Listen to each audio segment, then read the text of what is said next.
Mesdames et messieurs, bonjour, bienvenue au Festival Quartiers Danses. Nous voulons remercier le Musée des Beaux-Arts pour nous accueillir ici pour une deuxième semaine. Et je voudrais aussi remercier Diversité Artistique Montréal avec Monsieur Jérôme Pruneau et Madame Alida Esmaël qui seront les deux modérateurs. J'aimerais aussi remercier le département de danse de l'Université Concordia. Aujourd'hui, nous allons avoir une table ronde dont le sujet est un peu délicat, mais qui nous tient vraiment à cœur. C'est danse et mouvements sociaux, enjeux et réflexions. La diversité culturelle a une place importante au sein du Festival Quartiers Danses et ici pour nous à Montréal. Cette année, plus de la moitié des artistes de notre programmation viennent ou sont issus de la diversité culturelle. Je voudrais aussi remercier les panélistes qui sont là. Il y a Kyana Lyne, il y a Kaneratonni Diabo, il y a Thaïna Rosinvil et il y a enfin Andrea Peña. Je vous souhaite une bonne écoute et de suivre cette table ronde qui est un sujet qui est intéressant pour tout le monde. Merci, au revoir. Je pense que l'année 2020 est une année vraiment extraordinaire, on peut la nommer comme ça, avec la pandémie qui nous colle en ce moment, mais aussi avec des événements qui ont bouleversé nos voisins américains et qui nécessairement, on le voit nous à Diversité Artistique Montréal, ont des répercussions immédiates en fait dans le milieu ici des arts à Montréal et plus largement au Québec, parce que de nombreuses organisations ont des prises de conscience et puis dégagent des volontés, des intentions vraiment de se transformer dans leur façon d'être, d'essayer de mieux comprendre, mieux saisir ces enjeux complexes que sont les enjeux liés à toute forme de discrimination, de racisme systémique. Et donc on voit le monde bouger. Et donc j'avais simplement envie de commencer par cette première question que je vous adresse à tous, puis sentez-vous à l'aise de prendre la parole et puis surtout d'aller dans votre langue. C'est de se dire, qu'est-ce que vous pensez, comment vous pensez que ces mouvements sociaux et leurs conséquences directement ici au Québec et plus spécifiquement à Montréal, quelles conséquences, je dirais, positives ça peut avoir sur ces questions de discrimination, de racisme qui existent depuis longtemps vis-à-vis des autochtones ici au Canada, mais pas seulement, vis-à-vis d'autres communautés. Alors qu'est-ce que ça peut bouger? Est-ce que déjà vous le sentez que ça bouge depuis le printemps? Alors je sais que on est en période de Covid, c'est pas évident, les relations sociales sont réduites, mais qu'est-ce que vous sentez vous dans votre pratique, dans votre vie de tous les jours, et comment vous voyez cette possibilité de transformation dans notre milieu des arts au Québec et au Canada? Qui se lance? Moi, je peux juste commencer. Avant de parler des choses qui changent, je pense que toutes les choses qui ont passé cette année, cet été, ce type de awakening de conscience, de choses qui sont toujours là. I think before getting to a place of action, it's really been for organizations, artists, that big scales, large scales. It's mostly a place of kind of self-questioning and reflection. I don't think organizations, big or small, or institutions are really at a place of action. Well, some are, but I think what this time demands and what you see a lot of artists doing and people in the community engaging is rather a place of self-questioning and saying, during this time, we have to educate ourselves in order to engage with action, or we have to self-reflect on the practices that are currently happening under an organization or not.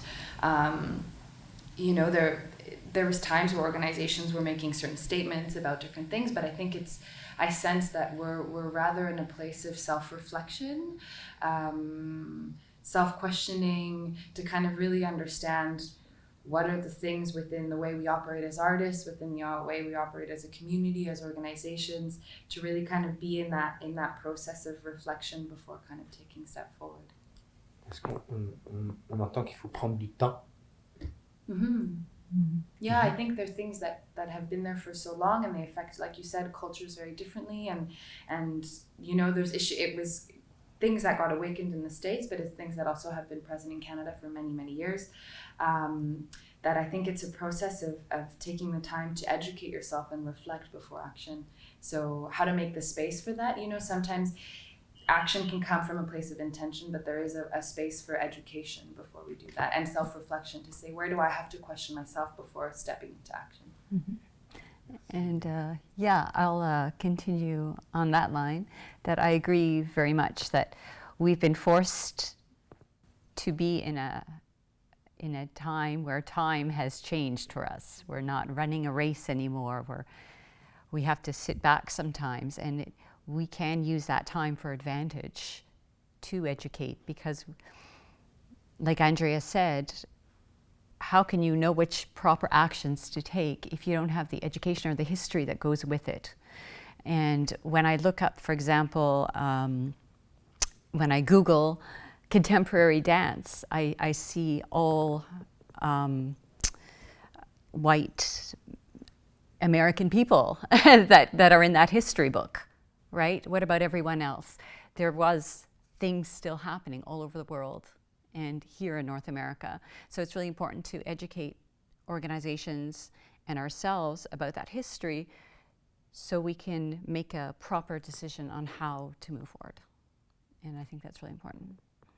La première responsabilité, ce serait de s'éduquer sur même nous-mêmes, nos propres comportements, et aussi les comportements qu'on a adoptés socialement, qu'avant n'étaient pas nécessairement conscients.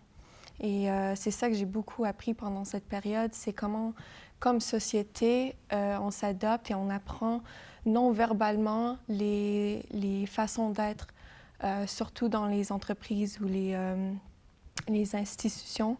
Donc, je ne peux pas parler pour tous les compagnies de danse, ils ont tous leur propre fonctionnement, mais je pense aussi que c'est une responsabilité d'établir un nouveau dialogue et d'être très conscient et faire attention à comment est-ce qu'on parle avec nos collègues et les artistes qu'on travaille avec. Et aussi, je trouve que ça devrait transitionner dans une culture de plutôt collaboration peut-être, mais ça c'est... Tous artistes ont leur propre manière de fonctionner. Mais mon point, c'est que je trouve qu'avant, c'était très imposé, puisque en ce moment, je suis plutôt encourageante d'une culture un peu plus de négociation. Comment est-ce que le dialogue peut changer pour que ça soit moins le côté impose sur l'autre, mais plutôt que ce soit une culture d'échange et de négociation. C'est d'écouter ce que la diversité veut dire, puis d'agir en conséquence aussi, puis d'écouter, de rester avec l'inconfort, puis après ça, d'agir si les actions viennent. Ça part de l'écoute. Puis ça part aussi de la responsabilité, certes, mais il faut vouloir prendre cette responsabilité. Puis pas juste rester dans la performance de « oh mais là, on donne l'argent à la communauté ». Non, il faut vraiment juste écouter puis agir en conséquence, en fonction de ce qui a été dit, puis pas juste pour se décharger de la culpabilité qu'on peut ressentir.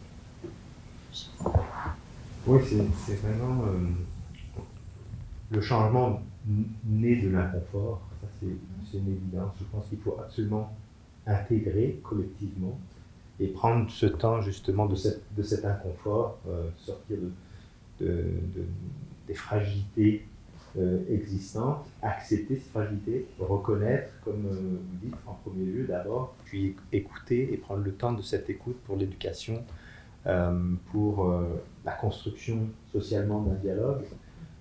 Si on prend ce parti-là, comment il va, selon vous, s'immiscer dans le milieu de la danse? Est-ce qu'il y a déjà eu, selon vous, du mouvement, si on parle vraiment du milieu de la danse?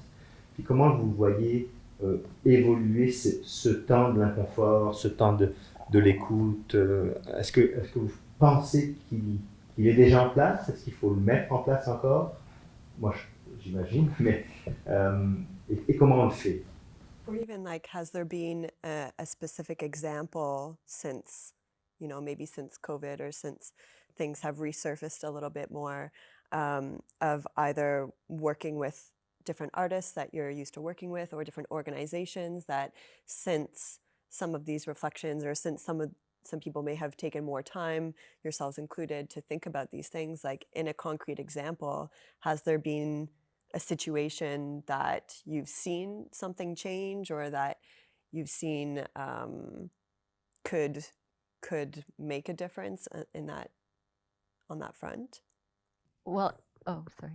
Okay, it is a difficult time to see for me because so much has stopped. So it's hard for me to really see what changes have maybe begun, and I'm specifically talking since COVID and the incidents in the States that happened during this time. I'm a little hesitant. I'm really a wait and see a bit. I mean, I'm always implicated very much in advocacy for my community and everything in the arts, but this isn't the first time an incident happened of violence because of race. This isn't the first time that people have reacted, organizations have reacted and say, oh, we stand behind this as an immediate reaction to a spectacular event, so to say. And I have many peers that have been saying the same conversations that I'm now saying 30 years ago. And they're getting tired of having the same conversations without seeing real change. So right now, in my lifetime, I've seen change, which might get into more a bit later. But I'm still waiting and seeing if it's going to stick. I mean, I think that's maybe an interesting question to ask on this panel, like in the filmed conversation of, you know, in the dance milieu, do you feel that you are always associated with, like that you always have to say what style of dance or what community or what thing you're representing, and how does that affect your work? Because I think that's part of the conversations around diversity, is that we're always labeled around something, and I think totally it has some value of better understanding someone's story and better understanding where they're coming from, but it also has, in my experience and my perception as well, a huge impact externally. So maybe that's something we can talk to directly.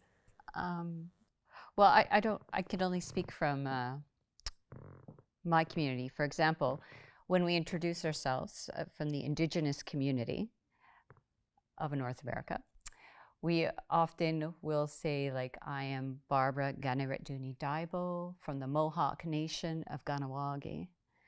And my father is from Kahnawake, my mother is from Montreal. And we always introduce ourselves with the territory that we're from. And that's really important to us because we're so attached to the land, our territory, all our perceptions. And one time I was at another dance festival, and I had the opportunity, I was with a group of Indigenous dancers, and we met some choreographers from Greece. And that was just part of one of our activities in this dance festival. And we all went around and said, hello, I'm Barbara from Kahnawake territory, you know, Mohawk territory, I'm blah, blah, blah from this territory. And by the time we got to the Greek choreographers, they were like, oh, I've never felt that I had to say my territory before or the land I'm from. And I never noticed it until that's how we do it, until someone else pointed out that they don't do it. And I think while, you know, I am a diverse person, I come from various roots, it is important that I acknowledge the territory. So, yes, it is important to be said from my culture And I think it's kind of interesting because it just gives value to the land. Barbara, I'm going to follow after you because I love what you said, because I'm myself coming to terms with my indigeneity. So I grew up very civilized way. You know, I grew up very distant from my reserve, from my indigenous family, because I grew up primarily with my French Québécois family. And so my artistic trajectory has taken me in a very different direction than what I thought I was going into based on my training. And so actually this research, this wanting to understand what land means to me, and wanting to understand why I am Indigenous, I just think that says a lot about someone. And how does it reflect out of me? How do I speak it? Even though I am who I am today, I look the way that I look today, however, it's a very felt sense. It's a, je le ressens très profondément dans mon essence, dans mon corps, dans mon cœur, dans la manière que je parle, dans la manière que je partage. Je suis autochtone, mais pas traditionnellement, tu vois. Alors, pour moi, c'est vraiment ma démarche artistique, c'est de reconnaître c'est quoi pour moi. Et c'est un trajet très difficile, mais qui est très profond pour moi, et je pense que ça m'apporte beaucoup de réponses. Même être ici avec vous, c'est un privilège. Merci. Yeah, you can't, of course. And once you connect with those roots, and once you meet, like I recently met the elders of my community, and so I am, yes, and I should have said that. I am Algonquin from Wolf Lake Band. It's an extension of Témiscamingue in northern Quebec. And I recently met the elders of my community, and you know, it made me realize so many questions that I didn't realize I had. You know, it's just through their dialogue that I realized, oh wow, that makes so much sense about who I am. And the land, you know, makes so much sense about why I feel the way that I feel, why I believe in the things that I believe. I really believe that it's inherent, it's inserted in our DNA codes, you know. So that's a trajectory that I'm on right now. Fait que, oui, j'ai comme, ça, je veux dire, je voulais parler en français seulement dans mon upbringing. La construction de mon identité vient de par la société dans laquelle je fais partie, mais aussi de ma famille, des mœurs haïtiennes. Puis je pense que dans ma vie, à moi, il y a eu beaucoup d'essayer de comprendre les mœurs québécoises, comprendre les mœurs haïtiennes, puis de savoir auxquelles je m'identifie, parce qu'il y a souvent des clashs entre les deux.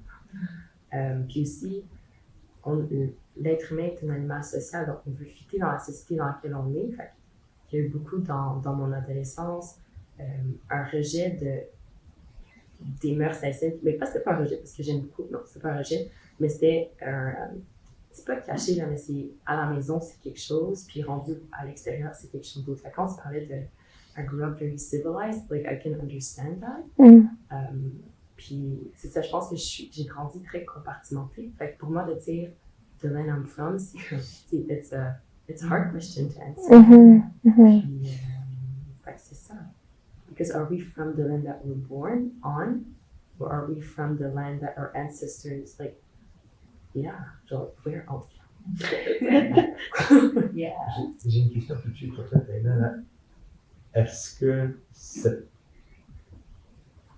façon compartimentée, est-ce que la pratique de la danse t'aide à voir où tu vas en termes d'identité? C'est ça l'affaire, parce que la pratique de la danse, je veux dire, la manière que je danse dans une fête avec ma famille versus la manière que je danse dans un studio, c'est deux choses différentes. Ah oui, même là tu dis ça. Ben oui, tu sais, dans le sens que dans ma famille, c'est beaucoup plus, je veux dire, c'est beaucoup plus fluide, c'est beaucoup plus comme, on se regarde pas, on fait juste avoir du plaisir avec la musique. Puis donc, que dans un studio, ben, on va chercher une technique, on va chercher un mouvement, tu sais, c'est pas la même chose. Puis des fois, moi, qu'est-ce qui peut m'énerver parfois, c'est qu'on quand on va penser que parce que je viens d'un milieu différent, que je devrais bouger différemment, et ou que je devrais apporter ma culture haïtienne dans mon mouvement. Et là, je suis comme, can I just dance? C'est vrai, en tout cas. Mais c'est ça, c'est très compartimenté. Puis, je vais pas dire les derniers incidents, parce que ça fait comme un bon 5 ans que je travaille sur mon identité, puis j'essaie de comprendre d'où je viens, puis comment je me construis. C'est ça. Je veux dire, je suis encore en plein questionnement. And I find that interesting that you say that question comes up a lot of when we're identified of coming from a diverse community culturally. That question of, do I have to bring this culture to my dance, or what is it in my dance already, or this? It's that's a whole university course we could do, right? That's a really tricky one. But I think when you were talking about that, what really hit me was what's important is that you have the choice. And it's not imposed either way. So. Moi, je suis colombienne, so I'm from South America, and my family immigrated to Canada, so I'm not from Canada. And I think, like Thaïna, you were saying, I live in this very awkward and beautiful at the same time duality all the time, a duality of identity.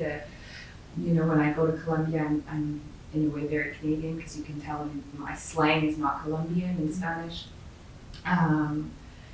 But then when I'm here, I really identify, like you were saying, for me, my territory, being from Bogota, being from Colombia, is a thing that I carry or I wear with me very proudly when I'm here. So that notion for me of land and territory as a Colombian within Canada is so important.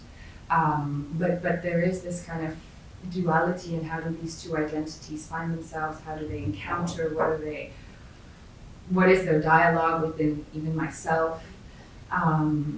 Has been like a huge source of questioning for many years, and I immigrated. I've moved around so much in my life, which makes it very difficult. But the last time I was 13, 14, and it's really until the last maybe 3 to 4 years that I've really kind of opened myself up to deeply engage with some of those questions.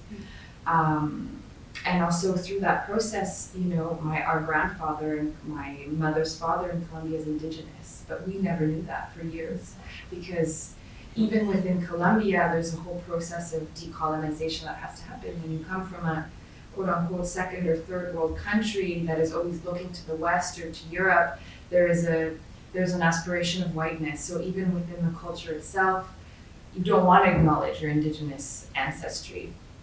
And it was only until the last 3 to 4 years that it's so simple, but we started to question why my grandfather looked that way and realized that he is an indigenous man and that there's a lineage there that we don't know. And so there's this kind of process of uncovering different layers and coming to terms with that while also being in Canada and living in this duality is beautiful, but definitely very difficult. And I agree. I mean, maybe we'll get to this conversation later because it's something I'm very passionate about. But when it comes to speaking about those dualities or those identities within the performing arts, it's a massive conversation. So I'm sure we'll get there.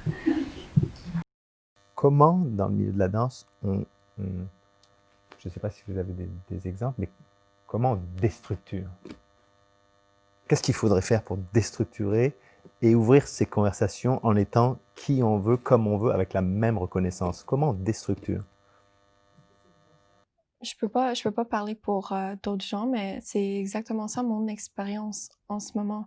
Je suis dans le processus de déconstruire qu'est-ce qui m'a été imposé pour des années et de comprendre comment est-ce que mes origines et la façon dont je bouge naturellement influence et en fait informe le travail que j'aimerais créer plus tard ou le travail que j'aimerais voir aussi. Et c'est toujours un point d'interrogation parce que ça fait à peu près 2 ans que depuis ma formation en danse que j'ai gradué, puis j'ai déménagé à Montréal et puis j'ai rentré dans ce processus de réflexion. je pense que c'est vraiment des grosses questions que tu dois te demander et aussi les limites que tu veux imposer sur toi-même.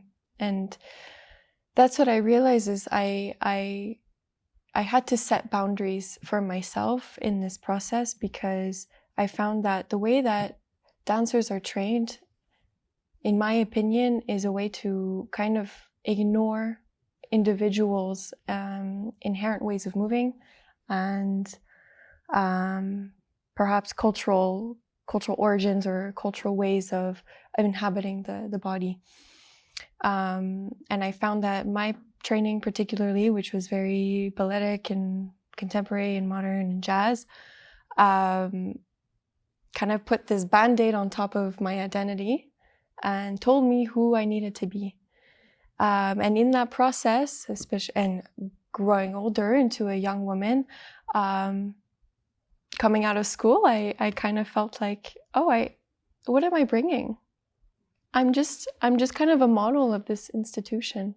And so that's what brought me into this reflection and asking those questions. And I don't have a specific answer, but I think it's just living in that reflection and in between and in this constant questioning of how that duality is continuously evolving. Because I don't think it's gonna reach an end. I think it's just a trajectory that is a nice duality between two things that is constantly shifting. That's what I'm learning. I think I'll jump off what you said. It made me think, well, I'll first start with an anecdote. I was like Kyana, trained very classical. And I remember, I think around 16, doing a solo, and my coach, my teacher, she said I looked like a bull in a china shop. Meaning like, China is like very fragile and delicate and beautiful. And she was like, I looked like a ball, in a china shop. And at the time, I didn't know what it meant. Well, I was like, okay, maybe I'm messy or I'm not doing it right.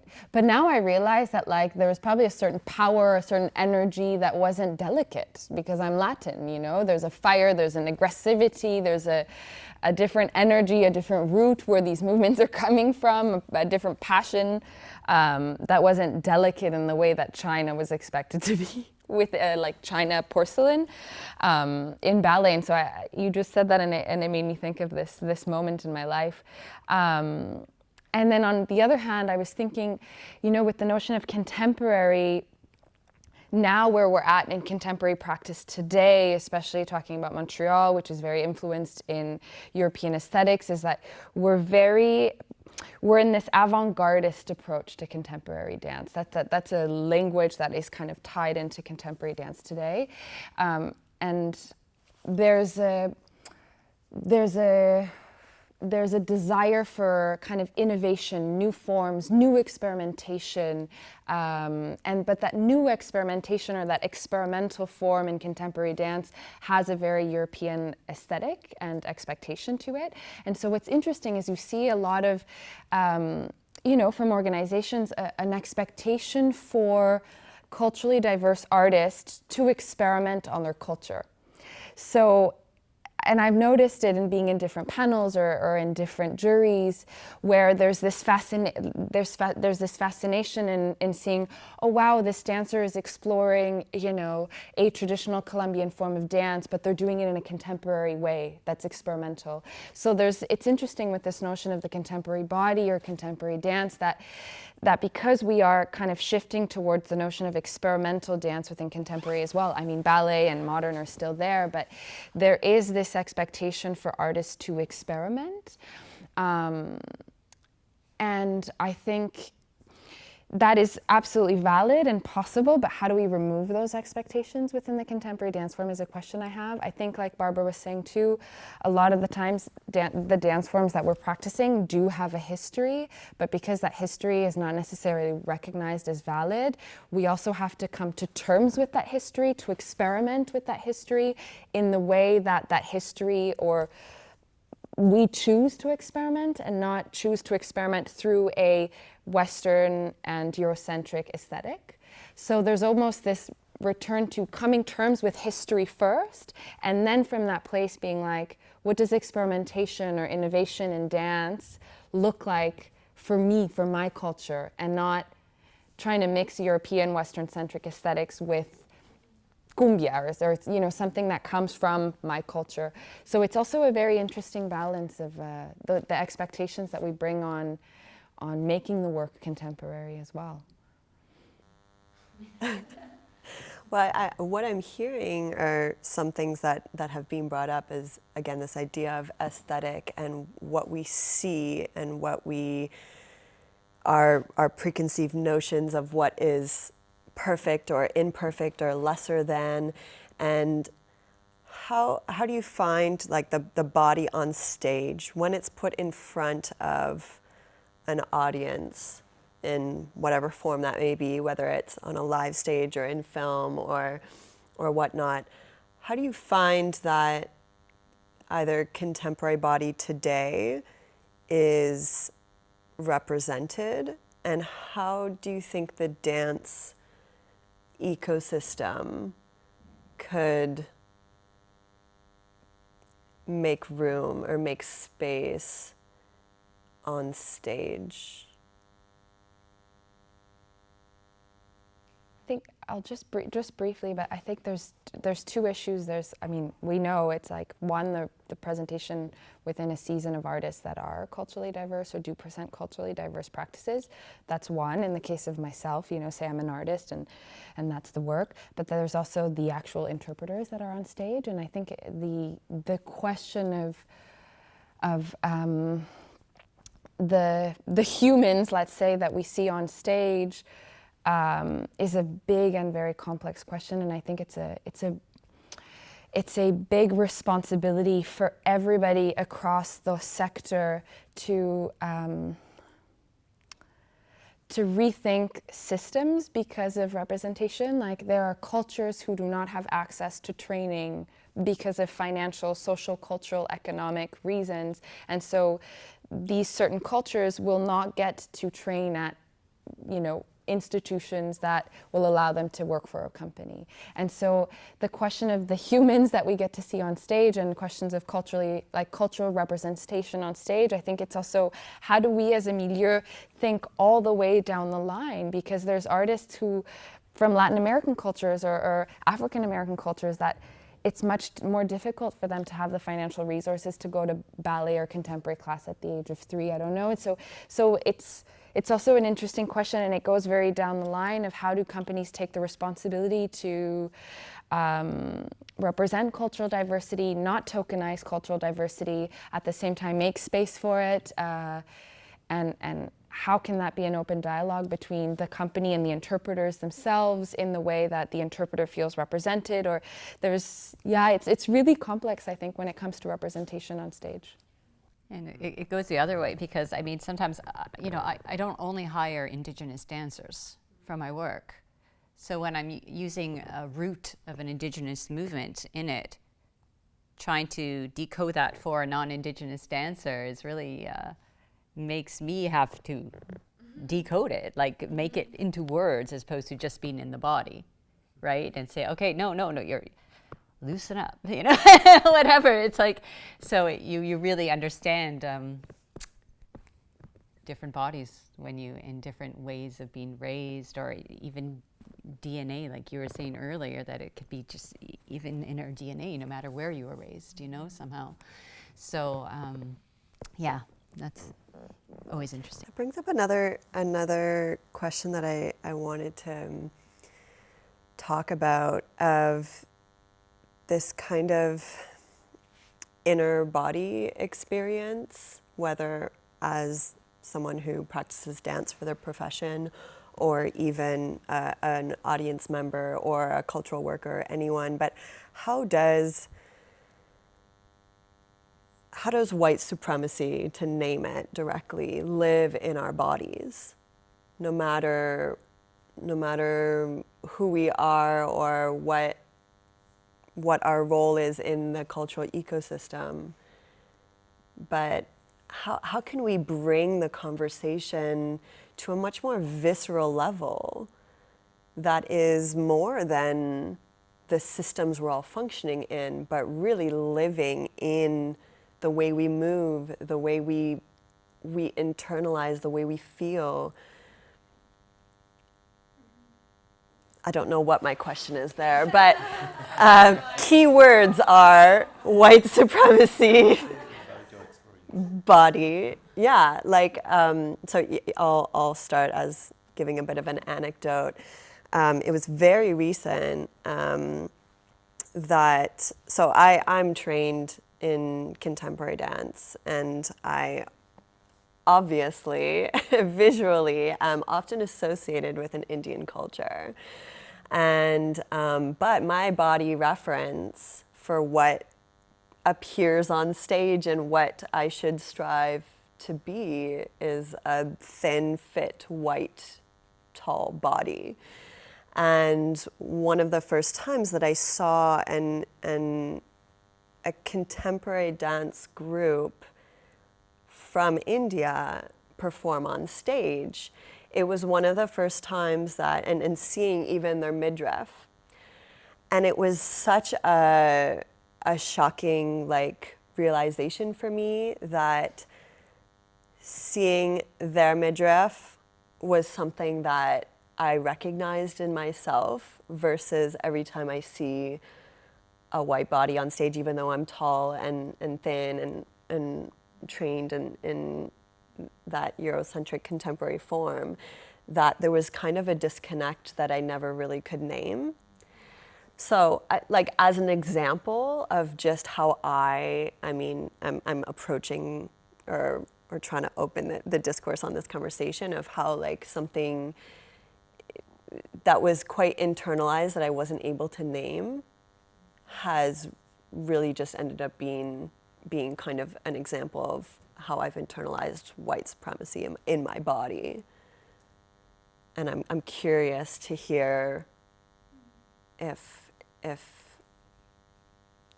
that has come out. And personnellement, I don't want to say that I have internalized white supremacy parce que ça me met dans une position de dominer. And I am just a human. Like, en bas. Mais en même temps, parce que là, c'est un peu hypocrite aussi de dire, c'est tellement une question complexe, qu'est-ce que tu poses comme question? Ouais. C'est hyper complexe. Parce que, for me, white supremacy, to acknowledge white supremacy, I cannot even say it, but to acknowledge it means that there is a power over me. And I don't want that. Because we're all equal. I know that we live in a society where we're not equal in society, but in my heart and my spirit, we all are equal. And to ask myself, how does white supremacy go into my body means that I let it be in my body, and I don't want that. Like, maybe I'm in denial, maybe, but yeah, that's like j'en suis plus de la colère quand j'entends la question que je veux pas prendre une position victime, parce que j'ai l'impression que la façon dont tu poses la question, c'est pas ce que l'on mais la façon que j'entends la question, pas que j'entends la question, je sens que je dois prendre une position de victime ou je dois prendre une position de moins que, alors que non, justement. Mais ça c'est ma perception. Do you think that dance, as it, I mean, you just described, of teaching something that's coming from Indigenous roots to a non-Indigenous dancer, how do you feel about the power of dance as a medium for that kind of exchange or conversation at the body movement level coding of? I think it opens understandings that we can't put into words. You know, I mean, the first time I heard a powwow drum, I probably was 19 years old, because we didn't have powwows in Ganawagi, and I was raised a lot. For 12 years, I was away from, and so I was raised in a non-native environment a lot of my life, but I've always had my family there and going there, so there's always connection. But the first time I heard the powwow drum, I cried, right? I just started to cry, because and I was crying because I felt like this is what has been missing, something so deep that has been missing. And I find that a lot of people get affected by the drum, no matter where you're from, when you hear it. And I believe that, well, first of all, every culture in the world has a drum somewhere in their history. And it's that connection, like it's universal, that us, we see the drum as the heartbeat of Mother Earth. So it's like a way to connect more with the earth. And all humans have that, right? So there's certain dance forms where you're like fighting the earth, right? Like when you're on point shoes and stuff, you're kind of fighting the earth, you're above it. Whereas we're acknowledging it and honoring it in our dances. So when I bring a non-native body into that place of acknowledgement and of connection, it opens up things inside this human, like you were saying, we're all human, we're all equal to this planet, that you can't put into words, because it becomes everywhere, not just here. I think just to add, like, I know I'm emphasizing so much on language because I come from it from a curatorial perspective, is like, it's such a balance between having a public feel and also like have a public read. You know, I'm realizing the language that we use in dance is so Eurocentric. And so I totally agree with you. It's like, it's things we just sense. It's like embodied knowledge. It's there. We don't have to talk about it. But at the same time, again, just purely curatorially is like, and that's why there's a curator and an artist. They have different roles to complement each other. But it's how do we develop our own words for things that are always just, you know, like when we say, for example, a curator for a festival comes in and will describe Barbara's work, it'll be described in a history of curatorial European practices. And it's really interesting, actually. It makes me think, like, there's a lot of young artists now who ask critics, who ask specifically for critics that come from their culture, so that they read the work with that knowledge that is embodied. It's like, we can't put it into words, like who's gonna put this into words? But that's also an interesting, I think, practice that has been developing is artists saying, I don't want my work to be reviewed, even if you're the best, you know, critique at la presse, it doesn't matter. I want people from my community, my culture to read the work so that we begin to develop those languages. Moi, je voulais vous remercier parce que je pense qu'il faut qu'on conclue, mais je voulais vous remercier je trouve ça passionnant comme discussion, vraiment passionnant. Et ce que je trouve très très intéressant finalement, c'est que le corps, non plus la tête, même si c'est indissociable, depuis Descartes on les dissocie, mais il ne faut jamais. Mais je crois que le corps finalement a tellement de choses dans ces questions à apporter comme réponse quand on vous écoute, de façon de voir les choses qu'on n'explore pas pour traiter ces questions si complexes de discrimination, de racisme. Et je crois qu'il y a quelque chose de très intéressant en passant par le corps à vous écouter, mais je trouve ça passionnant. Vraiment merci, merci beaucoup, merci au festival encore. Et j'espère qu'on va pouvoir développer ces questions dans d'autres espaces. Il faut créer des espaces parce que je trouve ça fantastique. Merci beaucoup. Merci Alida aussi, beaucoup, beaucoup.